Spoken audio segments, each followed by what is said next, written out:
They say reality cracked for exactly 4 minutes and 13 seconds. A moment when shadows moved like liquid and light bent in ways it shouldn't. When it was over, 80,000 people had changed. The government calls them spatial manipulation anomalies. The media calls them powered individuals. They call themselves Parallaxers. I document their stories, not because I want to, but because they demand to be told. The shadows whisper them to me. The spaces between moments reveal them, and reality itself seems to be using my words as a blueprint for something larger. These are their stories, or maybe their warnings, or maybe they're prophecies of what's still to come. These are the Parallaxers.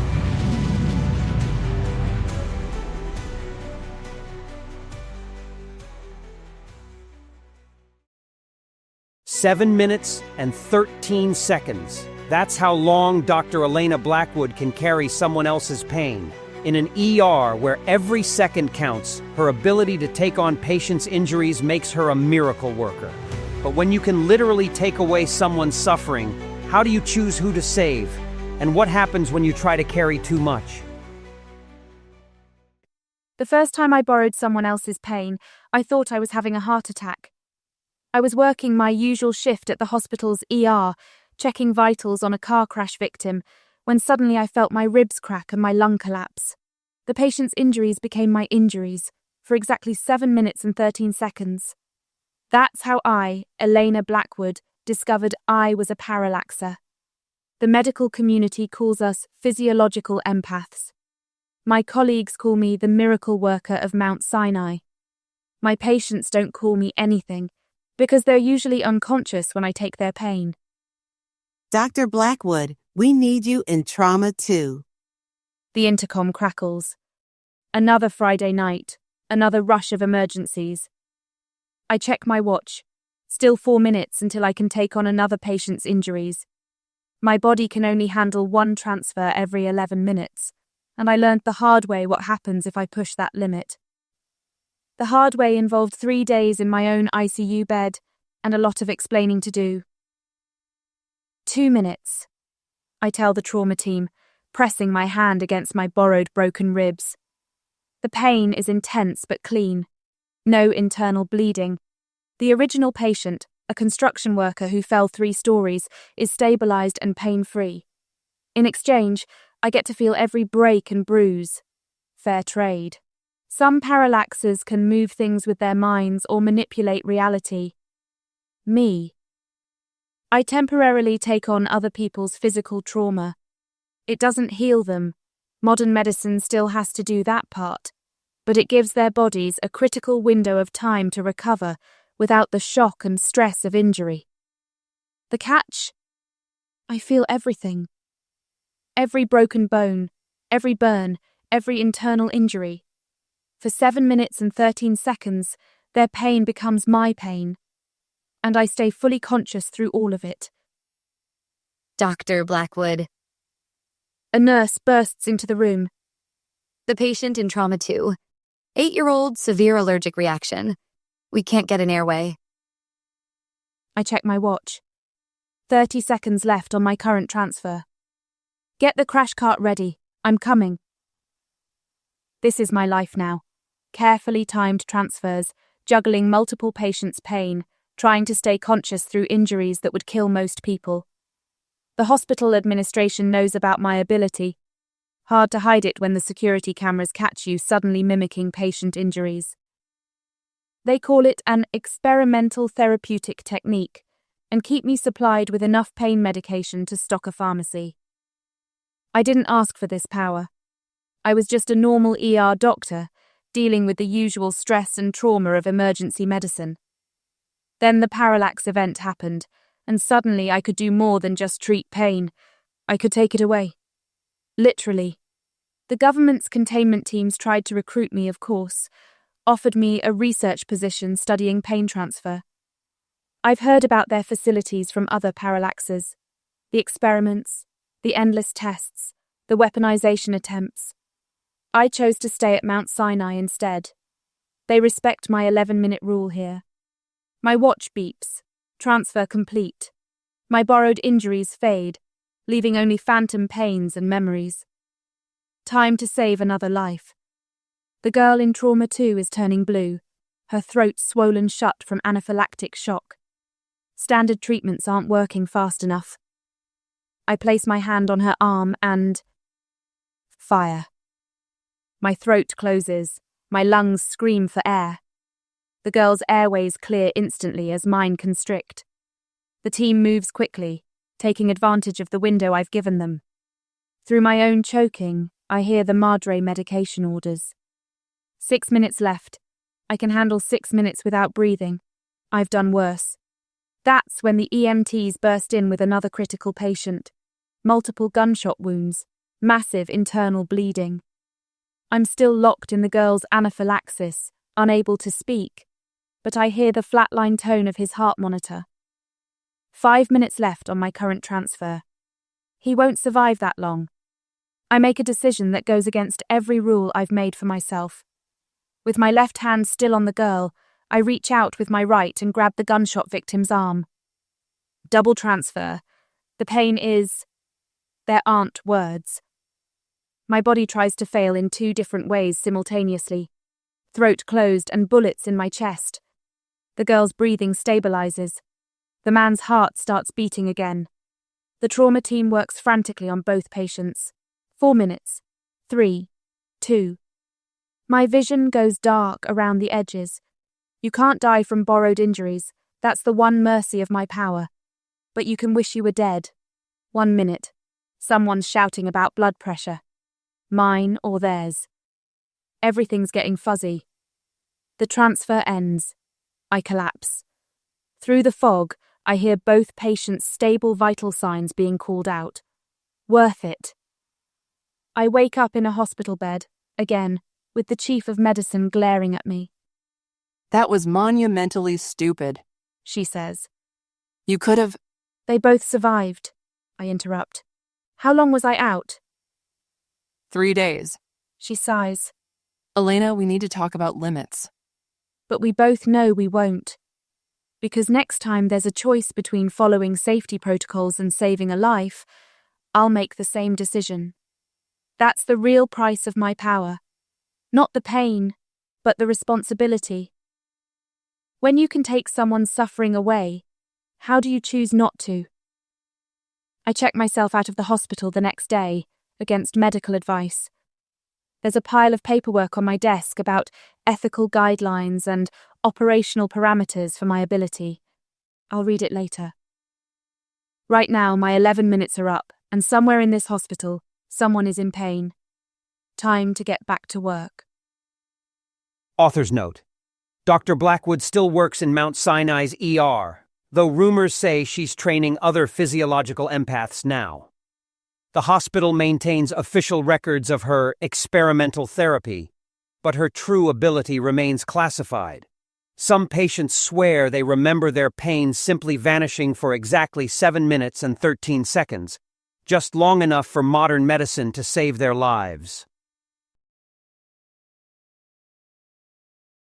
Time doesn't like being bottled up, but Chef Xavier Quinn has found a way. His restaurant serves memories preserved at their perfect moment, each dish capturing an instance of pure perfection. But when you start pickling reality itself, something's bound to spoil.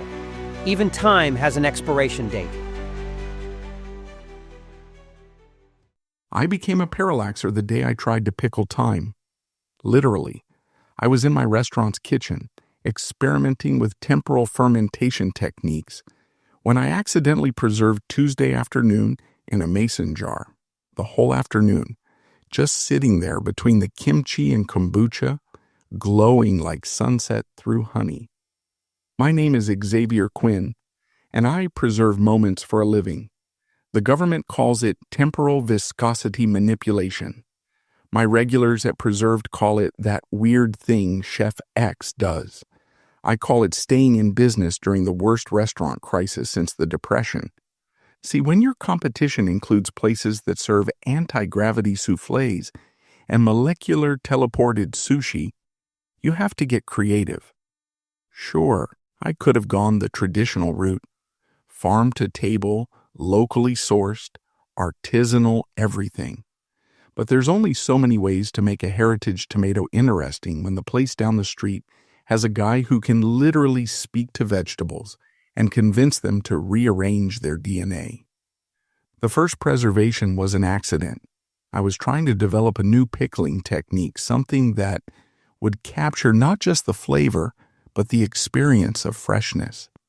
3 days of sleep deprivation, 12 failed batches, and 1 existential crisis. Later, I found myself staring at a jar that contained an actual moment in time, specifically, the exact instant when I'd picked the cucumber from my rooftop garden. When you opened the jar, you could taste the summer sun, feel the morning dew, hear the traffic from 3rd Avenue. The cucumber itself? Perfect. Not preserved, actually perfect.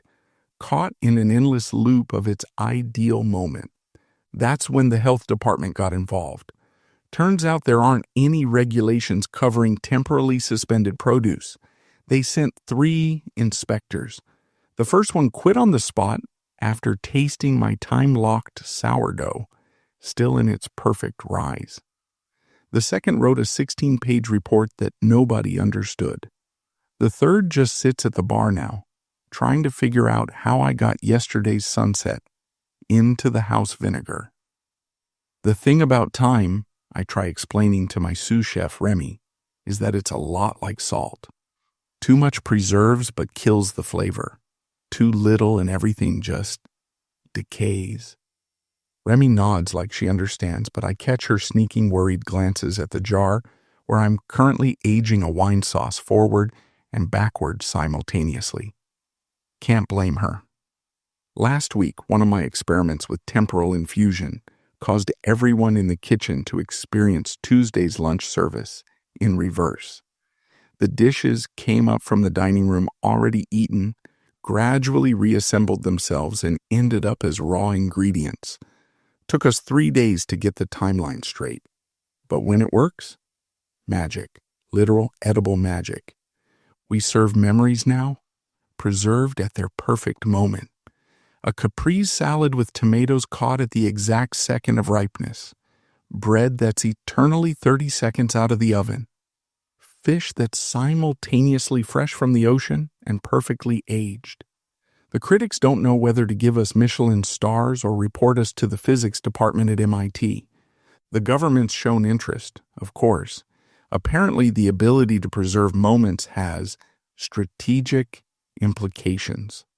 They sent a guy in a suit who asked a lot of questions about weaponized nostalgia and tactical time preservation. I served him our special, a slice of apple pie that tastes like your grandmother's kitchen, on a Sunday afternoon. He cried for an hour, then classified my entire restaurant as a national security asset. I've learned to be careful with the preservation process. Time doesn't like being bottled up. Push too hard and things get weird. Last month, I tried to preserve a particularly perfect risotto and accidentally caught a glimpse of every possible version of that dish across infinite timelines. Spent a week tasting quantum possibilities before Remy managed to snap me out of it. The really strange part? Some of my preservations have started evolving. That first jar of cucumber moment, it's developed layers. Open it now, and you get not just that morning in the garden, but every morning like it, a kind of temporal compression of perfect summer days. The jar of Tuesday afternoon has somehow absorbed other Tuesdays. The health inspector's given up trying to classify it.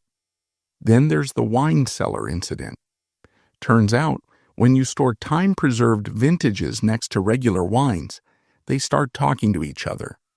We now have bottles that age backwards, sideways, and in one concerning case, alphabetically. The sommelier quit after the 82 Bordeaux started showing hints of next year's grapes. But it's not all quantum gastronomy and temporal violations. Sometimes late at night when the kitchen's quiet, I'll open one of my special preserves, moments I've kept for myself. The last conversation with my dad before the cancer. My daughter's first steps. The morning I met my wife. They're all there, perfectly preserved, eternally fresh. That's the real power, I think. Not the fancy menu items or the physics-defying specials. It's the ability to keep the moments that matter, to give people a taste of their own precious memories. Last week, an old woman came in alone, ordered the simplest thing on the menu, toast and jam. But this was toast preserved at the exact moment of golden brown perfection, served with jam made from strawberries, caught in a forever June morning. She took one bite and started weeping. My mother, She said, Sunday mornings before church. How did you? I didn't tell her about the careful temporal folding, the way I've learned to layer moments like phyllo dough. Just smiled and offered her a jar to take home. The jar was labeled Summer Morning 1963, even though I've never been there. Time's funny that way. All moments are connected if you know how to preserve them right. Tomorrow, I'm trying something new. A tasting menu that takes you through a single moment from different angles. Temporal degustation. Remy thinks I'm crazy, but she thought that about the quantum comfort food night too, and that only caused one minor reality fracture. The health inspector's already booked a table. He's bringing a physicist this time. I should probably warn them about the dessert. I've managed to preserve anticipation itself, that perfect moment just before the first bite. Side effects may include temporal hiccups and spontaneous nostalgia. But that's the thing about being a parallaxer. Sometimes you have to break a few laws of physics to make an omelet. Now, if you'll excuse me, I need to check on last week's special. It's either perfectly aged or hasn't been made yet. Time will tell. Author's note: Preserved continues to operate in downtown Manhattan, though its location seems to shift slightly in both space and time. Food critics claim the wait list is either 3 months or 30 years long, depending on how you measure it. Xavier Quinn still serves as head chef, though rumors say he's begun experimenting with preserving not just moments, but possibilities. His latest menu item? A soup that tastes like the best day of your life, even if it hasn't happened yet. 7 minutes and 13 seconds of borrowed pain, served alongside a perfectly preserved moment of joy. You might think Elena and Xavier's powers would balance each other out. But I've been watching the way time behaves around them. It doesn't flow right. It ripples. The shadows whisper that pain and pleasure aren't opposites, they're ingredients. And someone, or something, is collecting the recipe. I know a man who can see every possible configuration of physical space. He's been drawing blueprints lately that make my eyes hurt. But that's a different kind of hunger for another time. For now, be careful what memories you consume. And if you find yourself in pain, well, maybe it's better to keep it your own. Until next time. This is the Parallaxers.